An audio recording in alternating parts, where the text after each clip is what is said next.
सूरज न बदला, चांद न बदला, न बदला रे आसमान के कितना बदल गया इंसान, के कितना बदल गया इंसान। सब कुछ वही है केवल इंसान को छोड़ के। इंसान इतना बदल गया, कितना पहले इतना प्रेम था, इतना प्रेम था, और आज का समय वो है कि घर में प्रेम नहीं है, भाई भाई में प्रेम नहीं है, दौरानी जिठानी में प्रेम नहीं है, बहू सास में प्रेम नहीं है। तो बदल ही तो गया है। अब क्या है, अहंकार आ गया, अभिमान आ गया। मोबाइल ऐसी चीज है महाराज, कोई किसी से बात नहीं करता, कोई किसी से बोलता नहीं है, सब अपने अपने मोबाइल में बिजी रहते हैं। कहीं भी जाओ, बस में जाओ तो मोबाइल, ट्रेन में जाओ तो मोबाइल, घर बैठे हैं तो मोबाइल, कहीं भी जाओ महाराज आपस में कोई बातें नहीं करता है। कहीं भी चले जाओ सबके हाथ में मोबाइल मिलेगा और सब मोबाइल में मस्त मिलेंगे। मोबाइल में मस्त, ऐसे मस्त हैं कि महाराज दुनिया से तो कोई काम ही नहीं है। प्रेम कम हो गया, प्रेम कम। बहू सास में बनती नहीं है, झगड़ा होता रहता है, विवाद होता रहता है। दौरानी जिठानी में नहीं बनती है। क्यों नहीं बनती बताऊं? यदि दौरानी जिठानी दोनों एक साथ रहती हैं, एक घर में रहती हैं, एक छत के नीचे रहती हैं, तो हमेशा अपने बच्चों को सबके साथ बिठा करके भोजन कराएं तो सही है। और यदि जिठानी अपने बच्चों को कमरे में ले जा करके भोजन कराएगी तो झगड़ा तो होगा। भले ही कमरे के अंदर जा करके सूखी रोटी खावें, लेकिन दौरानी क्या कहेगी, ओ कमरे में ले जाके भोजन कराती अपने बच्चों को, बस ही मेवा मिष्ठान खिलाती होगी, और मेरे बच्चे यहाँ सूखी रोटी खा रहे हैं। तो मन में खटास आ जाती है और तभी से बस विवाद चालू हो जाता है। छोटी छोटी बातों पर झगड़ा चालू हो जाता है। बहू सास में नहीं बनती है, माताएं चौपाल पर इकट्ठी हो जाती हैं और वहां कथा ना चले, भागवत ना चले, सत्संग ना चले, वहां आपस में बहुओं की सासों की बुराई चलती है। बुराई, हमारी बहू तो कल हुई आ गई है, हमारी बहू तो ऐसी आ गई है, अरे बीबी तेरी बहू तो ठीक है, मेरी बहू तो और ज्यादा बेकार आ गई है। एक ना सुने मेरी, एक ना माने मेरी, जीव और चलावे। चलती है ना बुराई, चलती है आपस में, बस विवाद करती हैं। अब बताओ घर की बात बाहर जाकर के आप कहोगी तो बात छिपती है क्या? नहीं ना। किसी न किसी के द्वारा जो आपने बात कही है वो आपकी बहू के कानों तक पहुंच ही जाएगी। अब बहू को पता चलेगा कि मेरी सास बाहर जाके मेरी बुराई कर रही थी, आने दो अब शाम को, फिर हमारा झगड़ा चालू। तो देखो एक आपको उपाय बताऊं, बुराई के स्थान पर भलाई करके देखा लेना। भलाई करना, भलाई, भले ही बहू घर में लड़ाई करे, छुट्टियां मारो होवे दोनों में को, लेकिन घर की बात कभी बाहर मत कहो। जब भी घर से बाहर जाओ तो बस इतना कहो कि भैया हमारी बहू तो बड़ी अच्छी है, हरी बीवी आपकी बहू होंगी ऐसी कलमुई, लेकिन हमारी बहू तो बहुत सुलक्षणी है, बड़ी सेवा करे और घर में खूब डंडा लेके पामन ने तोड़े, लेकिन बाहर ये एक ही बात कहो, सेवा करे हमारी तो घर में, और इतनी सेवा करती है कि यहाँ कहो कि बहू सेवा ना करती होंगी जितनी मेरी बहू सेवा करे मेरी। हम वो को तो एक भी काम ना करने देवे, पूरे काम में खुद ही करे अकेली, न्योर के मैं काई को आई हूं, मेरो का होएगो। अब बताओ, देखो बात या बुरी हो या भली हो, बात अच्छी हो या बुरी हो, कान में तो आएगी। भलाई करेंगे तो कान में आएगी, बुराई करेंगे तो कान में आएगी, पता तो चलेगा। अब आप घर से बाहर जा करके बहू की भलाई करें और वो भलाई की बातें बहू के सुनाई में जब आएंगी तो बहू विचार करेगी कि मैं अपनी सासू मैया से रोज लड़ूं, झगड़ा करूं, और देखो मेरी सासू मैया कितनी बढ़िया है कि बाहर जाके मेरी भलाई करे, बाहर जाके मेरी भलाई करती हैं। तो एक दिन वो आएगा कि झगड़ा बिल्कुल बंद हो जाएगा। धीरे धीरे धीरे धीरे बहू को आपसे प्रेम हो जाएगा और झगड़ा बिल्कुल बंद हो जाएगा। तो देखो यहाँ जितनी भी सासुएं बैठी हैं ना, सासू बैठे हैं, बहू तो बड़ी खुश रह गई होंगी कि आज सासुन को नंबर खूब आया।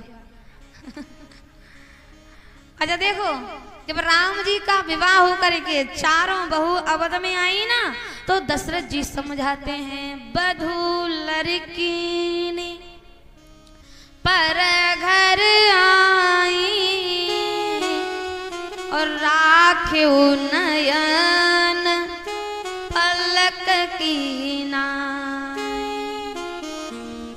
दशरथ जी महाराज ने तीनों रानियों को बुलाया और समझाया, देवियों ये चारों बहुएं दूसरे घर से हमारे घर आई हैं,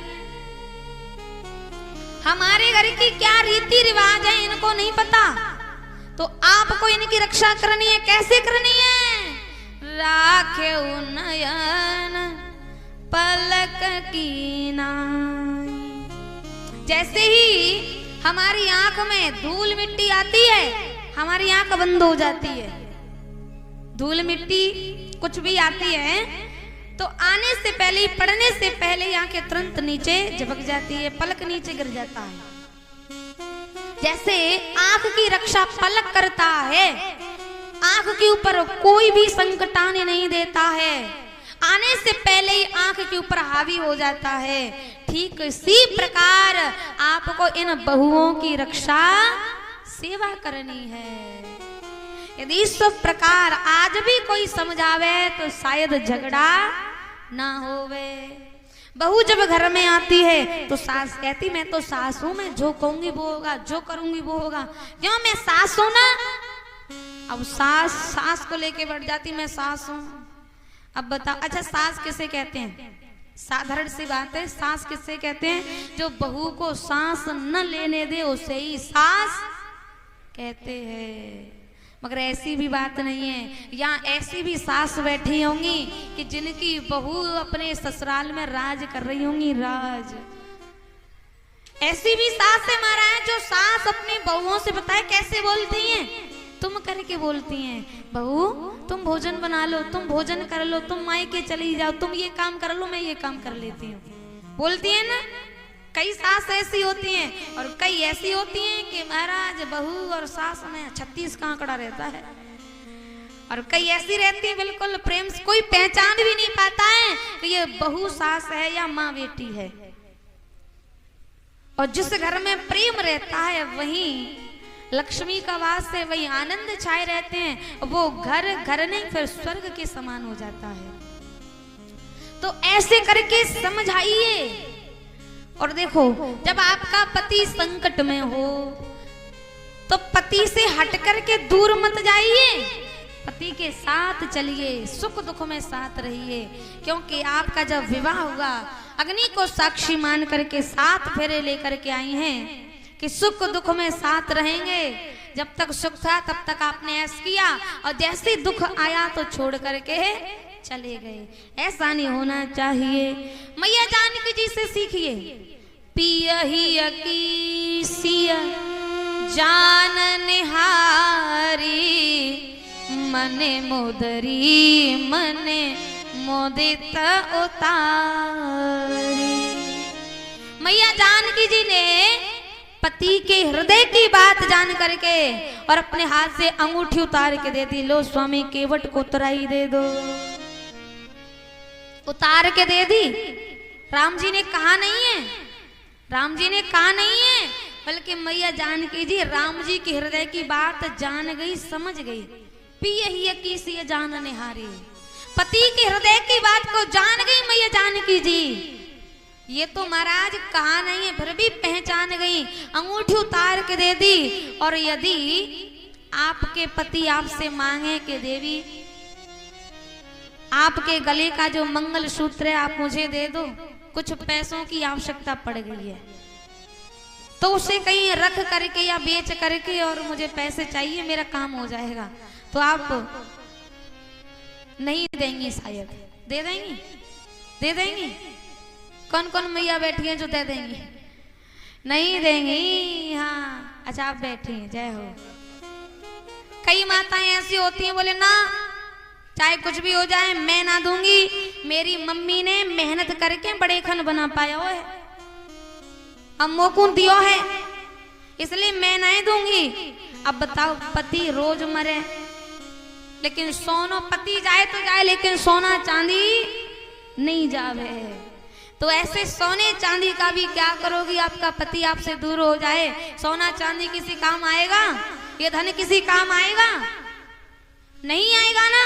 तो इसलिए भैया मनुष्य मनुष्य के काम आता है, ये सोना चांदी काम आने वाला नहीं है।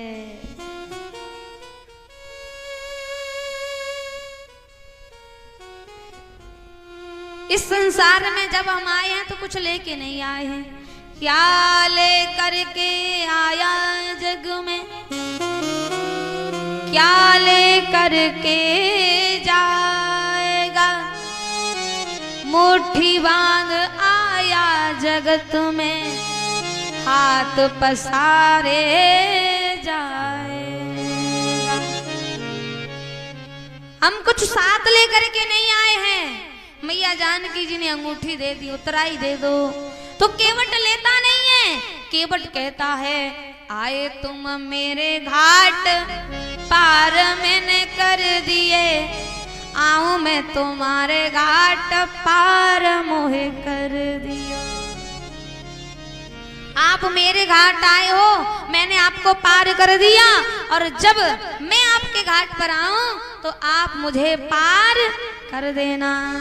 तो केवट कहता है फिरती बार नाथ जो देवा, सो प्रसादों में सिर धर लेवा।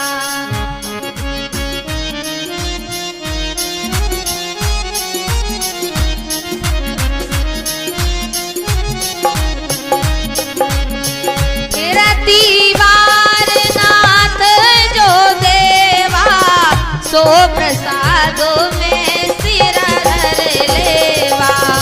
श्री राम जय राम जय जय राम,